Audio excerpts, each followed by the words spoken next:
Chapter 43. Hunger is the Handmaiden of Genius.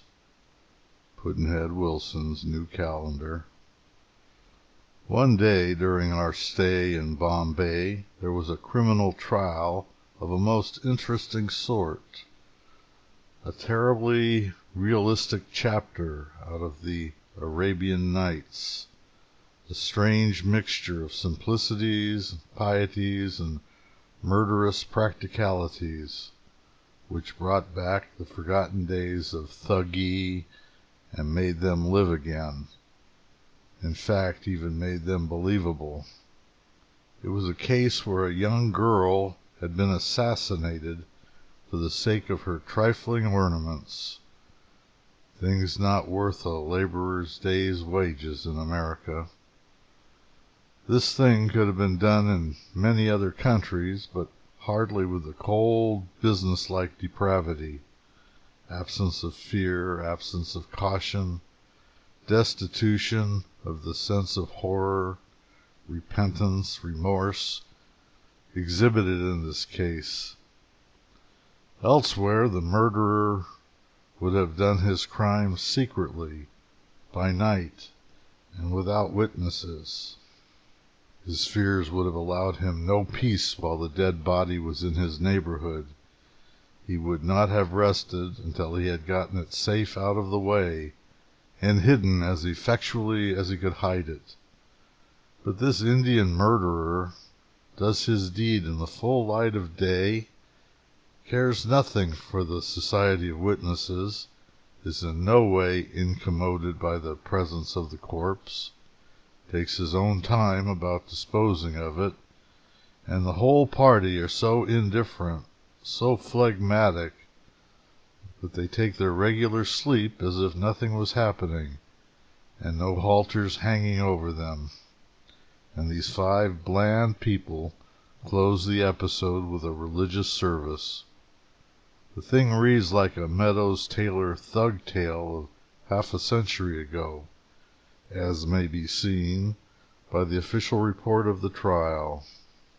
At the Mazagon Police Court yesterday, Superintendent Nolan again charged Tukaram Santu Savatbaya, woman, her daughter, Krishni, and Gopal Vitu Banayakar, before Mr. Feroz Hosang Dastur, 4th Presidency Magistrate, under Sections 302 and 109 of the Code, with having, on the night of the 30th of December last, murdered a Hindu girl named Cassie, aged 12, by strangulation, in the room of a shawl at Jakarabundar, on the Seaway Road, and also with aiding and abetting each other in the commission of the offense.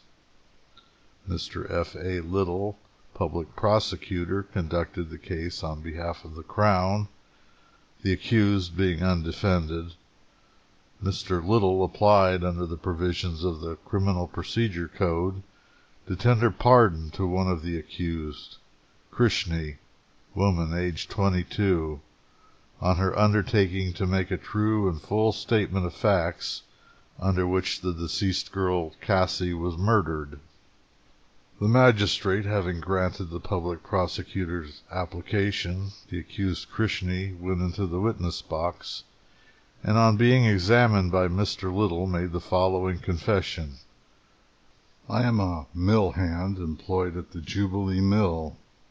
I recollect the day, Tuesday, on which the body of the deceased Cassie was found. Previous to that I attended the mill for half a day, and then returned home at 3 in the afternoon, when I saw 5 persons in the house, viz. The first accused, Tokaram, who is my paramour, my mother, the second accused, Baya, the accused, Gopal, and 2 guests named Ranji Daji and Anaji Gungaram. Tukaram rented the room of the shawl, situated at Jakaria Bunder Road, from its owner, Gerd Haral Radhakishan. and in that room I, my paramour Tukaram, and his younger brother Yasu Mahadu live. Since his arrival in Bombay from his native country, Yesso came and lived with us. When I returned from the mill on the afternoon of that day, I saw the two guests seated on a cot in the veranda, and a few minutes after, the accused Gopal came and took his seat by their side, while I and my mother were seated inside the room. Tokaram, who had gone out to fetch some pan and betel nuts, on his return, had brought the two guests with him. After returning home, he gave them pan supari. While they were eating it, my mother came out of the room and inquired of one of the guests, Ramji, what had happened to his foot. When he replied that he had tried many remedies, but they had done him no good, my mother then took some rice in her hand and prophesied that the disease which Ramji was suffering from would not be cured until he returned to his native country. In the meantime, the deceased, Cassie, came from the direction of an outhouse, and stood in front on the threshold of our room with a lota in her hand. Tukaram then told his two guests to leave the room, and they then went up the steps towards the quarry. After the guests had gone away, Tukaram seized the deceased, who had come into the room, and he afterwards put a waistband around her and tied her to a post which supports a loft. After doing this, he pressed the girl's throat, and having tied her mouth with a dothor, now shown in court, fastened it to the post. Having killed the girl, Tukaram removed her gold head ornament and a gold butli, and also took charge of her lota. Besides these two ornaments, Cassie had on her person ear studs, a nose ring, some silver toe rings and two necklaces, a pair of silver anklets and bracelets. Tukaram afterwards tried to remove the silver amulets, the ear studs, and the nose ring, but he failed in his attempt. While he was doing so, I, my mother, and Gopal were present. After removing the two gold ornaments, he handed them over to Gopal, who was at that time standing near me. When he killed Cassie, Tukaram threatened to strangle me also if I informed anyone of this. Gopal and myself were then standing at the door of our room, and we both were threatened by Tukaram. My mother, Baya, had seized the legs of the deceased at the time she was killed and while she was being tied to the post. Cassie then made a noise. Tukaram and my mother took part in killing the girl. After the murder, her body was wrapped up in a mattress and kept on the loft over the door of our room. When Cassie was strangled, the door of the room was fastened from the inside by Tukaram. This deed was committed shortly after my return home from work in the mill. Tukaram put the body of the deceased in the mattress, and after it was left on the loft, he went to have his head shaved by a barber named Sambhu Ranghu, who lives only one door away from me. My mother and myself then remained in the possession of the information. I was slapped and threatened by my paramour, Tukaram, and that was the only reason why I did not inform anyone at the time. When I told Tukaram that I would give information of the occurrence, he slapped me. The accused Gopal was asked by Tukaram to go back to his room, and he did so, taking away with him the two gold ornaments and the lota. Yesu Mahadu, a brother-in-law of Tukaram, came to the house and asked Tukaram why he was washing, the water pipe being just opposite. Tukaram replied that he was washing his dothor, as a fowl had polluted it. About 6 o'clock in the evening of that day, my mother gave me 3 pice and asked me to buy a coconut, and I gave the money to Yesu, who went and fetched a coconut and some betel leaves.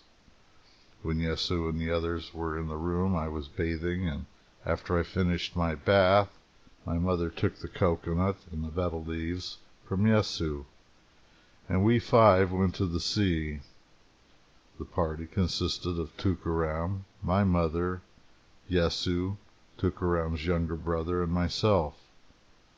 On reaching the seashore, my mother made the offering to the sea and prayed to be pardoned for what we had done.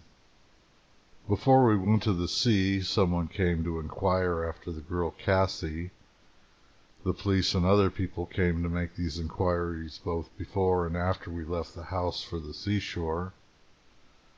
The police questioned my mother about the girl, and she replied that Cassie had come to her door but had left. The next day the police questioned Tookaram, and he too gave a similar reply. This was said the same night when the search was made for the girl. After the offering was made to the sea, we partook of the coconut and returned home, when my mother gave me some food. But Tookaram did not partake of any food that night. After dinner, I and my mother slept inside the room, and Tookaram slept on a cot near his brother-in-law, Yesu Mahadu, just outside the door. This was not the usual place where Tookaram slept. He usually slept inside the room. The body of the deceased remained on the loft when I went to sleep. The room in which we slept was locked, and I heard my paramour, Tookaram, was restless outside. About 3 o'clock the following morning, Tookaram knocked at the door, when both myself and my mother opened it. He then told me to go to the steps leading to the quarry and see if anyone was about. Those steps lead to a stable, through which we go to the quarry at the back of the compound. When I got to the steps, I saw no one there. Tookaram asked me if anyone was there, and I replied that I could see no one about. He then took the body of the deceased from the loft, and having wrapped it up in his sari, asked me to accompany him to the steps of the quarry, and I did so. The sari now produced here was the same. Besides the sari, there was also a koli on the body. He then carried the body in his arms and went up the steps, through the stable, and then to the right hand towards a sahib's bungalow, where Tookaram placed the body near a wall. All the time I and my mother were with him. When the body was taken down, Yesu was lying on the cot. After depositing the body under the wall, we all returned home, and soon after 5 a.m. the police again came and took Tookaram away. About an hour after they returned and took me and my mother away. We were questioned about it, and I made a statement. 2 hours later I was taken to the room, and I pointed out this waistband, the dotor, the mattress, and the wooden post, to Superintendent Nolan and Inspectors Robert and Rashanali, in the presence of my mother and Tookaram. Tookaram killed the girl Cassie for her ornaments, which he wanted for the girl to whom he was shortly going to be married. The body was found in the same place where it was deposited by Tookaram. The criminal side of the native has always been picturesque, always readable. The thuggee and 1 or 2 other particularly outrageous features of it have been suppressed by the English, but there is enough of it left to keep it darkly interesting. One finds evidence of these survivals in the newspapers.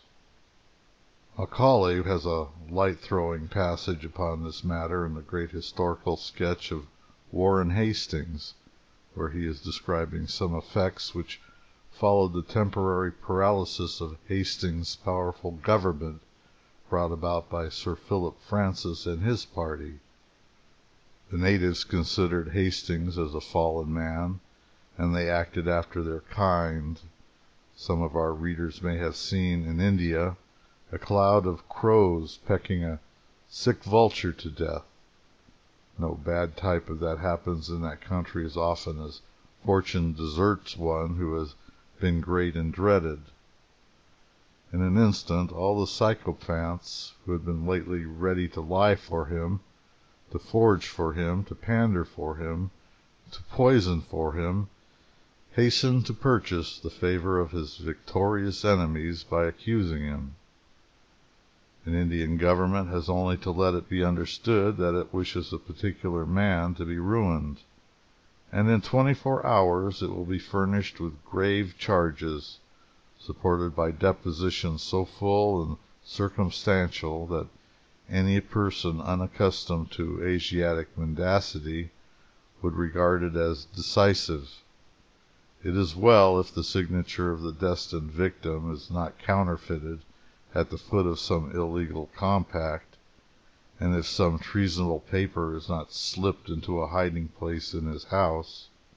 It was nearly a century and a quarter ago. An article in one of the chief journals of India, the Pioneer, shows that in some respects the native of today is just what his ancestor was then. Here are niceties so subtle and delicate a sort that they lift their breed of rascality to a place among the fine arts, and almost entitle it to respect. The records of the Indian courts might certainly be relied upon to prove that swindlers, as a class in the East, come very close to, if they do not surpass, in brilliancy of execution and originality of design, the most expert of their fraternity in Europe and America. India, in especial, is the home of forgery. There are some particular districts which are noted as marts for the finest specimens of the forger's handiwork. The business is carried on by firms who possess stores of stamped papers to suit every emergency. They habitually lay in a store of fresh stamped papers every year, and some of the older and more thriving houses can supply documents for the past 40 years, bearing the proper watermark and possessing the genuine appearance of age. Other districts have earned notoriety for skilled perjury, a preeminence that excites a respectful admiration when one thinks of the universal prevalence of the art, and persons desirous of succeeding in false suits are ready to pay handsomely to avail themselves of the services of these local experts as witnesses. Various instances illustrative of the methods of these swindlers are given. They exhibit deep cunning and total depravity on the part of the swindler and his pals, and more obtuseness on the part of the victim than one would expect to find in a country where suspicion of your neighbor must surely be one of the earliest things learned. The favorite subject is the young fool who has just come into a fortune and is trying to see how poor a use he can put to it. I will quote one example. Sometimes another form of confidence trick is adopted, which is invariably successful. The particular pigeon is spotted, and his acquaintance having been made, he is encouraged in every form of vice. When the friendship is thoroughly established, the swindler remarks to the young man that he has a brother who has asked him to lend him 10,000 rupees. The swindler says he has the money and would lend it, but as the borrower is his brother, he cannot charge interest.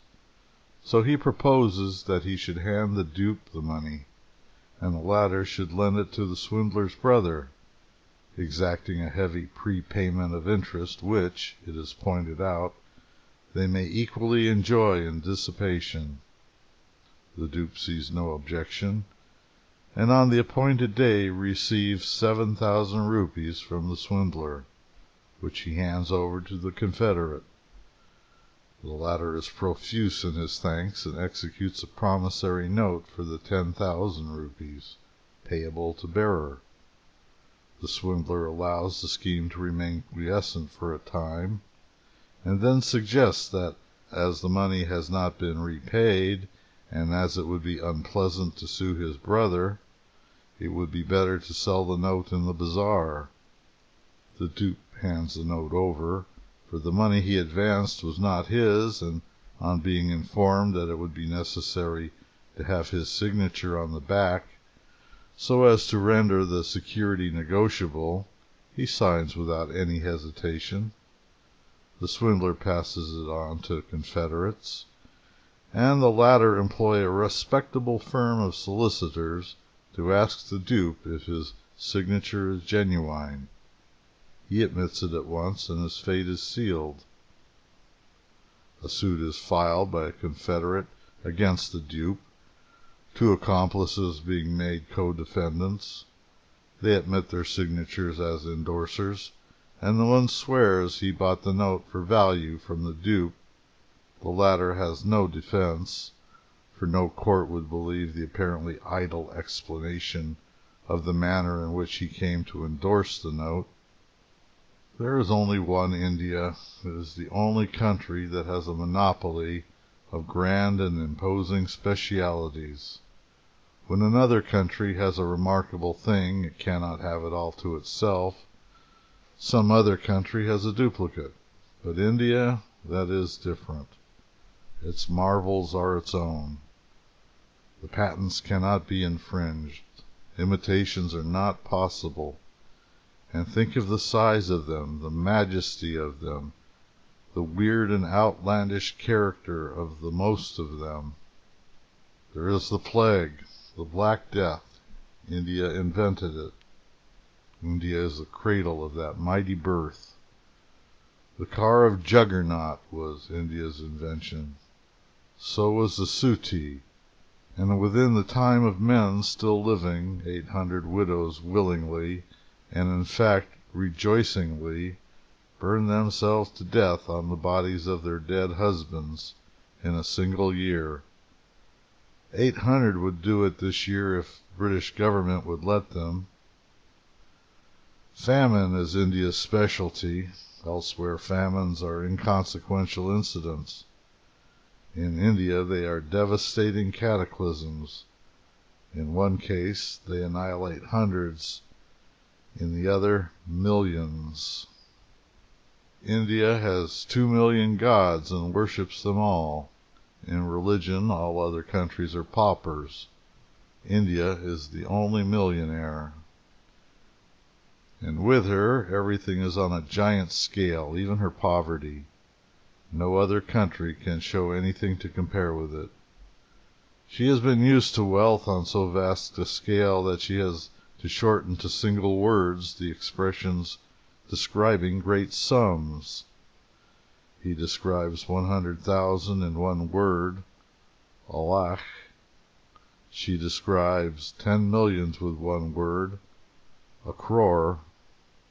In the bowels of the granite mountains she has patiently carved out dozens of vast temples, and made them glorious with sculptured colonnades and stately groups of statuary, and has adorned the eternal walls with noble paintings.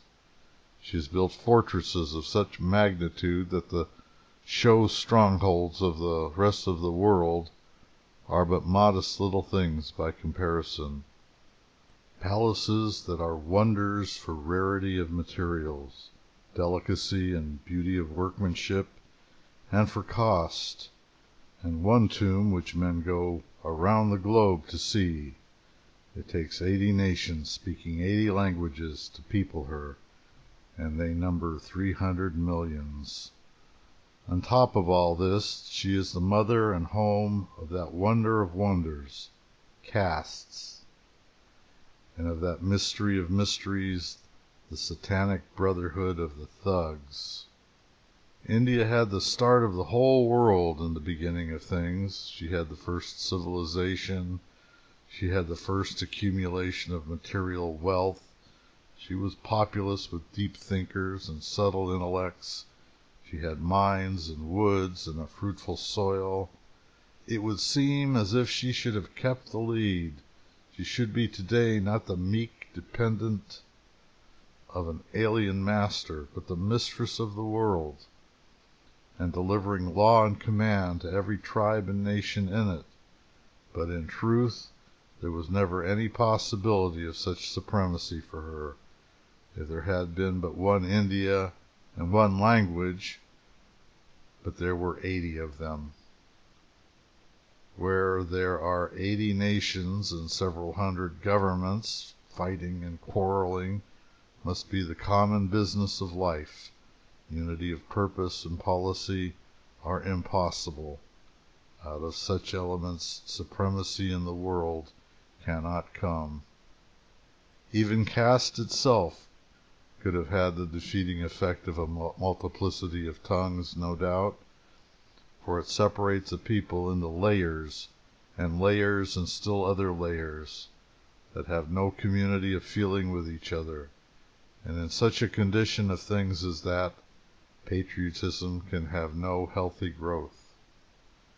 It was the division of the country into so many states and nations that made the Thuggee possible and prosperous. It is difficult to realize the situation, but perhaps one may approximate it by imagining the states of our Union peopled by separate nations, speaking separate languages, with guards and custom houses strung along all the borders, plenty of interruptions for travelers and traders. Interpreters able to handle all the languages are very rare or non existent, and a few wars always going on here and there and yonder as a further embarrassment to commerce and excursioning. It would make intercommunication in a measure ungeneral. India had 80 languages and more custom houses than cats. No clever man with the instinct of a highway robber could fail to notice what a chance for business was here offered. India was full of clever men with the highwayman instinct, so quite naturally the Brotherhood of the Thugs came into being to meet the long felt want. How long ago that was nobody knows. Centuries, it is supposed. One of the chiefest wonders connected with it was the success with which it kept its secret.